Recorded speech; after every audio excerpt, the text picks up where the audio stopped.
नमस्कार, मी अमृता. गुरुकिल्ली यशाची आमच्या खास कार्यक्रमात आपलं स्वागत. नीटची परीक्षा काही दिवसांपूर्वीच पार पडली आहे. कोरोनाचा प्रादुर्भाव असूनही जवळपास 15 लाख मुलांनी ही एक्झाम यशस्वीरित्या दिली आहे. आता सारेच विद्यार्थी रिझल्टची वाट पाहतायत. आता पुढे काय, तर कदाचित रिझल्ट लागला की पुढची वाटचाल कशी सुरू करावी हे प्लॅन्स देखील चालले असतील. तर आजच्या भागात आपण हेच जाणून घेणार आहोत की रिझल्ट तर लागणारच आहेत, पण त्यानंतर वैद्यकीय शिक्षणासाठी विद्यार्थ्यांसमोर नेमके कोणते पर्याय असू शकतील.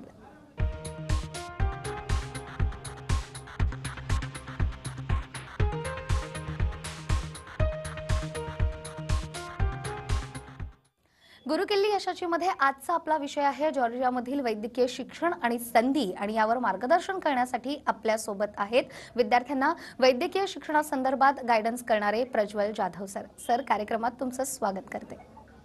धन्यवाद.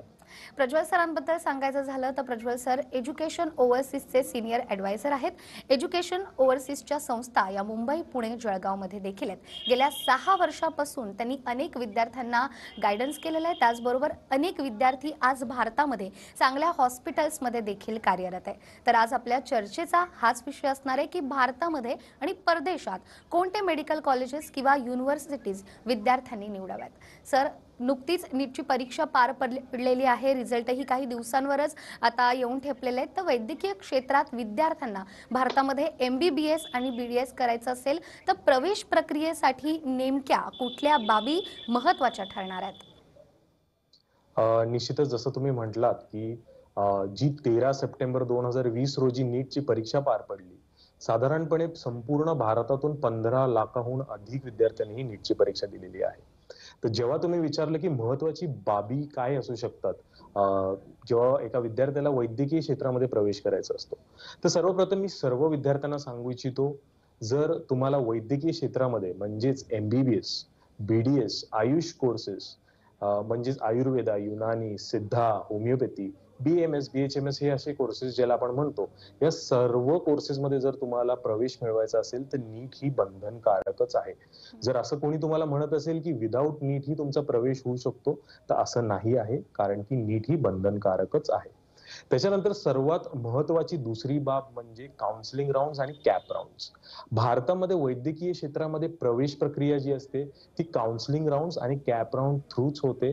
तर ह्या महत्वाच्या गोष्टींकडे नीट क्वालिफाय करणं, नीटची परीक्षा देणं आणि संपूर्ण वैद्यकीय प्रवेश प्रक्रिया ही काउन्सिलिंग आणि कॅप राउंड थ्रूच होते, हे मी तुमच्या माध्यमातून सर्व विद्यार्थ्यांना सांगू इच्छितो.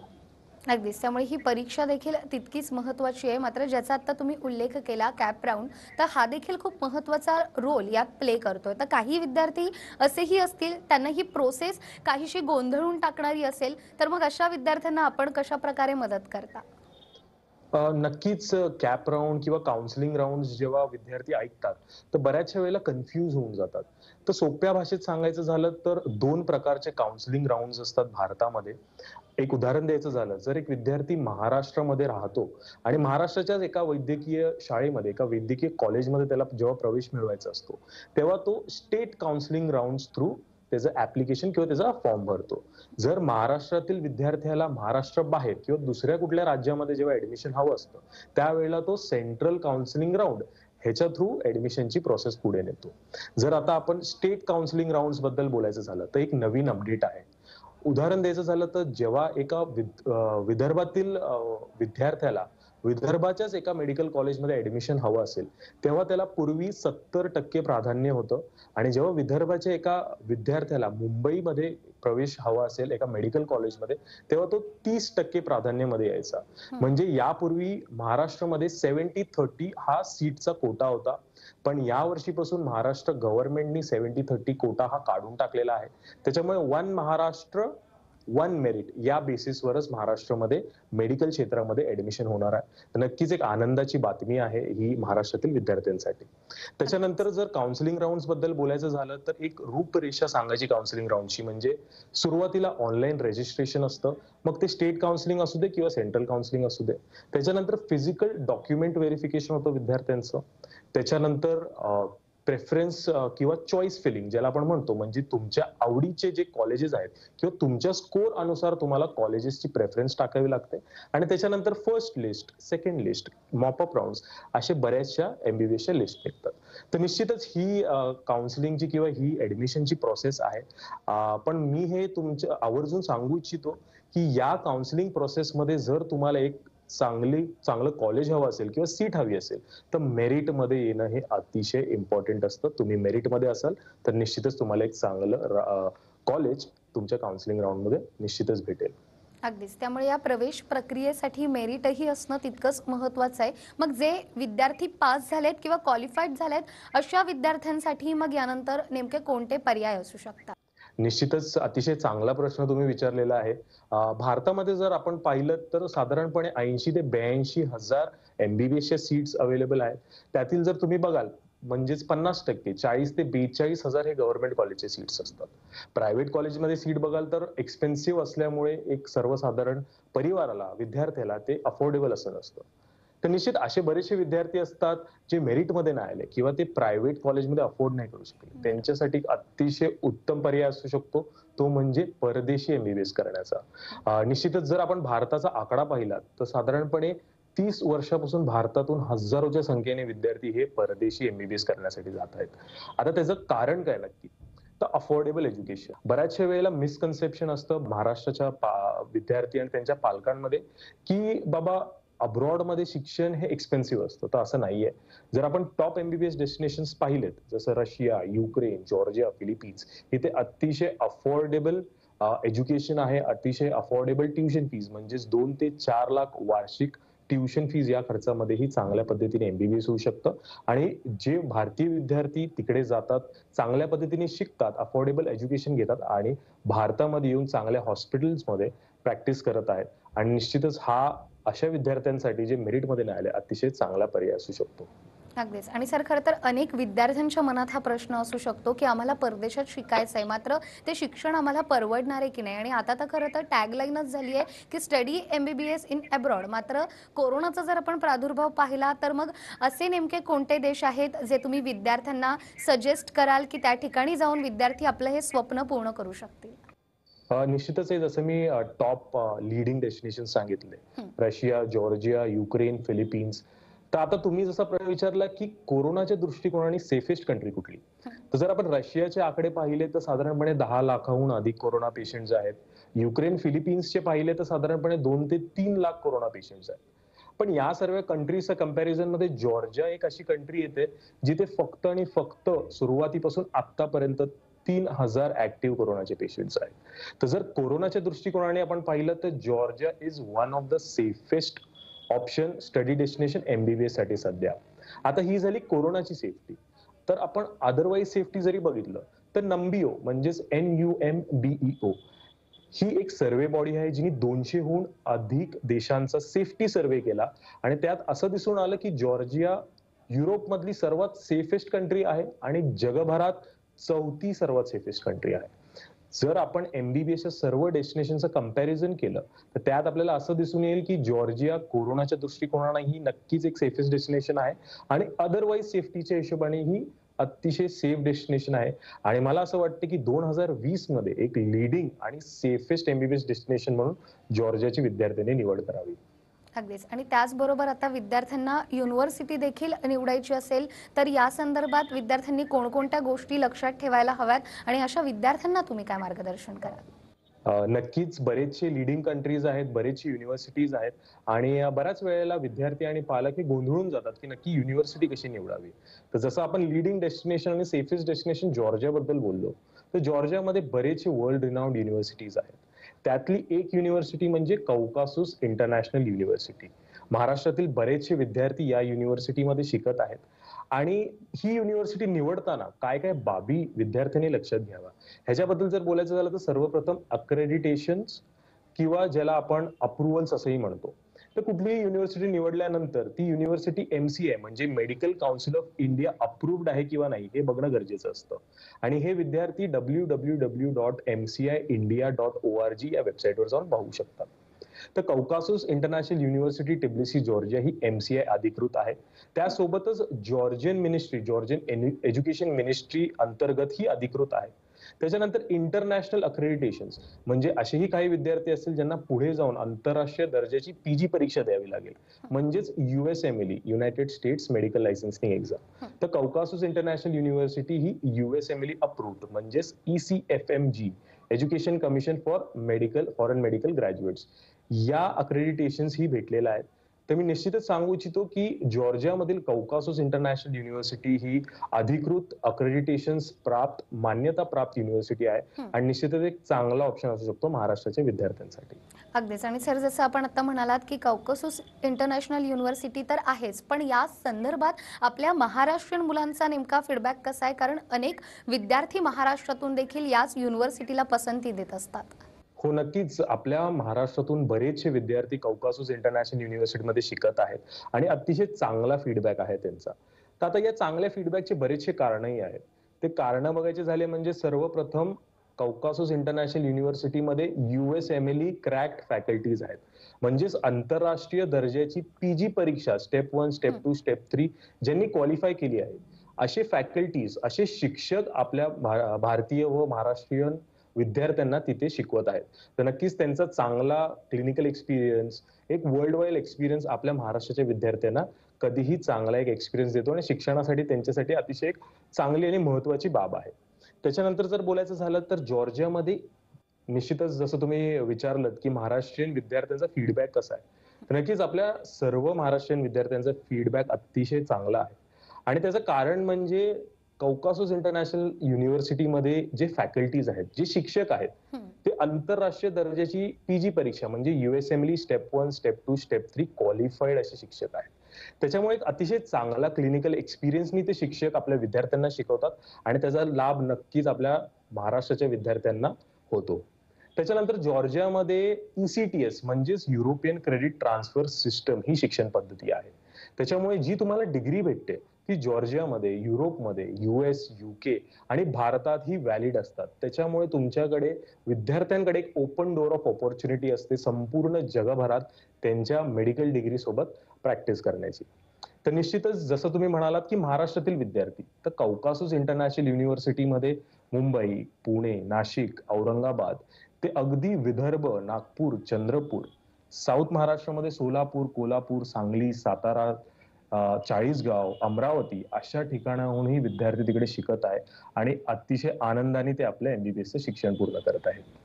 अगदीच. त्यामुळे MBBSचं शिक्षण ज्या विद्यार्थ्यांना पूर्ण करायचं आहे त्यांना केवळ योग्य मार्गदर्शन मिळालं तर नक्कीच परदेशात शिक्षण पूर्ण करण्याचं त्यांचं हे स्वप्न विद्यार्थी नक्कीच पूर्ण करू शकतात. आणि याच संदर्भात आणखीनही काही प्रश्न मी तुम्हाला विचारणार आहे एक छोट्याशा ब्रेकनंतर.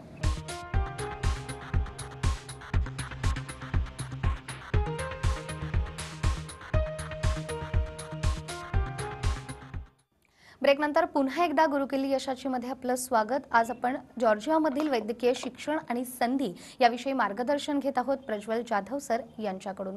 ज्या विद्यार्थ्यांना खरं तर परदेशात शिक्षण पूर्ण करायचं असतं अशा विद्यार्थ्यांच्या मनात युनिव्हर्सिटीबद्दल, त्या देशाबद्दल अनेक प्रश्न असतात ज्याची उत्तरं सर आज आपल्याला देतात आहेत. सर, या युनिव्हर्सिटीमध्ये विद्यार्थ्यांनी ॲडमिशन घेतल्यानंतर नेमकं एज्युकेशन ओव्हरसीज कोणत्या महत्त्वाच्या फॅसिलिटीज या विद्यार्थ्यांपर्यंत पोहोचवतं?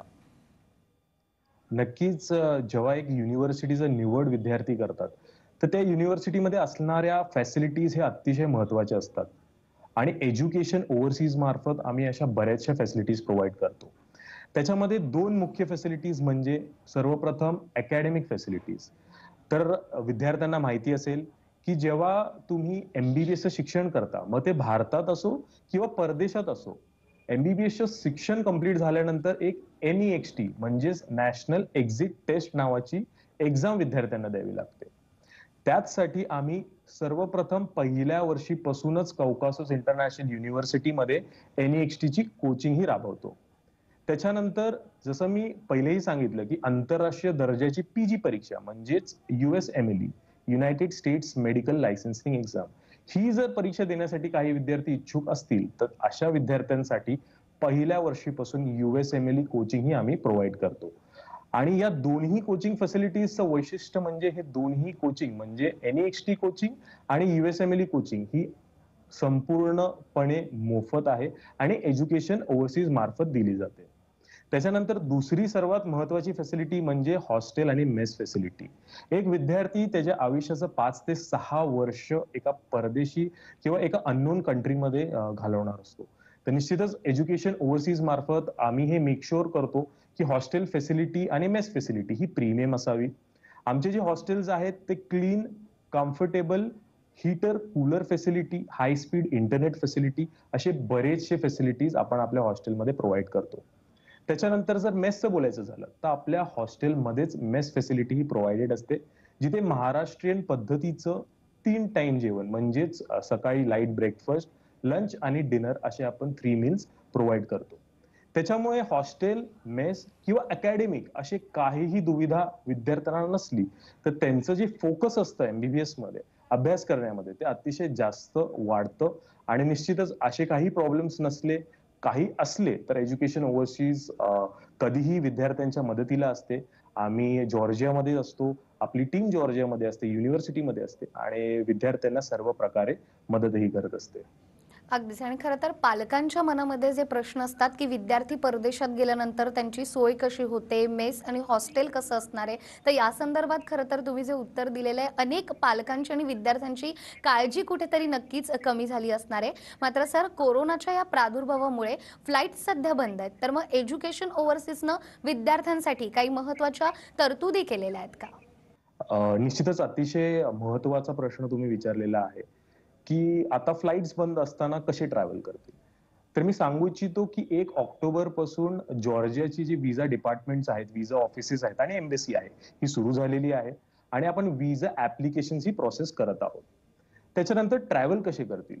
तर निश्चितच एज्युकेशन ओव्हरसीज हे चार्टर्ड फ्लाइट्सनी विद्यार्थ्यांना घेऊन जाणार आहे जॉर्जियाला आणि त्यांच्या अकॅडमिक्समध्ये काहीही नुकसान होणार नाहीये आणि विद्यार्थी हे फिजिकल बेसिसवरच त्यांचे MBBSचे लेक्चर्स अटेंड करतील. तर निश्चितच आता मी का स्ट्रेस केलं, की फिजिकल बेसिसवरच त्यांना अटेंड करावे लागणार लेक्चर्स. तर MCIच्या म्हणण्यानुसार ऑनलाईन लेक्चर्स MBBS मध्ये हे इनव्हॅलिड असे आहेत. तर असे भरपूर विद्यार्थी असतील जे ऑनलाईनरित्या MBBSचं शिक्षण करत असतील, तर मी त्यांना सांगू इच्छितो, की MCI हे गृहीत धरणार नाही आहे. त्याचमुळे एज्युकेशन ओव्हरसीज चार्टर्ड फ्लाइट्सने आपले सर्व विद्यार्थ्यांना जॉर्जियाला घेऊन जाणार आहे आणि तिथे फिजिकल बेसिसवरच त्यांचे लेक्चर्सही चालू होणार आहे. त्यासोबत मी हेही सांगू इच्छितो, की जे एअर तिकीट असणार आहे, जे चार्टर्ड फ्लाइट्सने आम्ही विद्यार्थ्यांना नेणार आहोत, ते निशुल्क म्हणजेच मोफत असणार आहे. एज्युकेशन ओव्हरसीज कुठल्याही पद्धतीचा चार्जेस त्यांच्याकडनं घेणार नाहीये. त्यासोबतच ऍडमिशन प्रोसेस, डॉक्युमेंटेशन प्रोसेस, संपूर्ण प्रोसेसिंग फीज ही कोरोना प्रादुर्भावाला लक्षात घेता एज्युकेशन ओव्हरसीजनी माफ केली आहे. निश्चितच ह्याचा लाभ महाराष्ट्राच्या आणि भारताच्या विद्यार्थ्यांनी घ्यावा, असं मला वाटतं. अगदीच. तर आपण सगळेच चिंतित असाल, की ऑनलाईन स्टडी हा MCIच्या रूल्स अंतर्गत येत नाहीये, तर एज्युकेशन ओव्हरसीजचे विद्यार्थी नक्कीच जॉर्जियामध्ये एका चार्टर्ड विमानानं प्रवास करतील आणि हा पूर्ण खर्च एज्युकेशन ओव्हरसीज तर्फे करण्यात येणार आहे. तर या काळामध्ये प्रोसेसिंग फी न घेता विद्यार्थ्यांना सर्व सोयी उपलब्ध करून देणं हा एक चांगला उपक्रम खरं तर सरांच्या मार्गदर्शनामुळे राबवला जातोय. तर सर, या उपक्रमाबद्दल काय सांगाल? निश्चितच जसं तुम्ही म्हणालात, की कोरोनाचा प्रादुर्भाव संपूर्ण भारतात झालेला आहे, तर संपूर्ण जगातही झालेला आहे. हेच लक्षात घेता एज्युकेशन ओव्हरसीजनी यावर्षी असं ठरवलेलं आहे, की आम्ही कुठल्याही पद्धतीची प्रोसेसिंग फीज नाही घेणार आहोत. Admission process, documentation process, in fact flight ticket सुद्धा मोफत असणार आहे. विद्यार्थ्यांना फक्त आणि फक्त त्यांचे नॉमिनल व्हिसा चार्जेसच पे करायचे आहेत. तर निश्चितच मला असं वाटतं या सर्व उपक्रमांमुळे भरपूर आपले महाराष्ट्रीय विद्यार्थी त्यांचं MBBS करायचं स्वप्न जे आहे ते पूर्ण करू शकतील आणि निश्चितच या सर्व सोयी आणि सुविधांचा लाभ घेतील. तर सर, खरं तर खर्चाबद्दल अनेक पालकांना आणि विद्यार्थ्यांना प्रश्न असतो, मात्र याही प्रश्नाचं उत्तर तुम्ही दिलेलं आहे. आता ज्या विद्यार्थ्यांना आपलं स्वप्न पूर्ण करायचं आहे, त्यांना योग्य मार्गदर्शनाची केवळ आवश्यकता आणि त्यासाठी तुम्ही आहातच. त्यामुळे जाता जाता तुम्ही विद्यार्थ्यांना काय सांगाल? निश्चितच असे बरेचसे विद्यार्थी असतील, त्यांना बरेचसे प्रश्न असतील, की "सर, नीटमध्ये मला एवढी मार्क आहेत, काय पर्याय असू शकतात?" किंवा "सर, मला परदेशी MBBS करायचं आहे, काय पर्याय असू शकतात? फीस किती असू शकते?" युनिव्हर्सिटीबद्दल तर मी तुम्हाला सांगितलंच आहे. परत त्यासोबतच फीज भरण्याची म्हणजे सेमिस्टर वाईज फीज भरण्याची सुविधा आहे का? निश्चितच या सर्व सुविधा आपल्याकडे आहेत. तुम्ही खालील दिलेल्या आपल्या क्रमांकावर कॉल करू शकता. मीही अवेलेबल असतो. माझी संपूर्ण टीम अवेलेबल असते. आम्ही निश्चितच तुम्हाला चांगल्या पद्धतीने हेल्प करू, गाईड करू आणि जसं मी सांगितलं ह्या गाईडन्ससाठी कुठल्याही प्रकारचे चार्जेस घेतले जात नाही.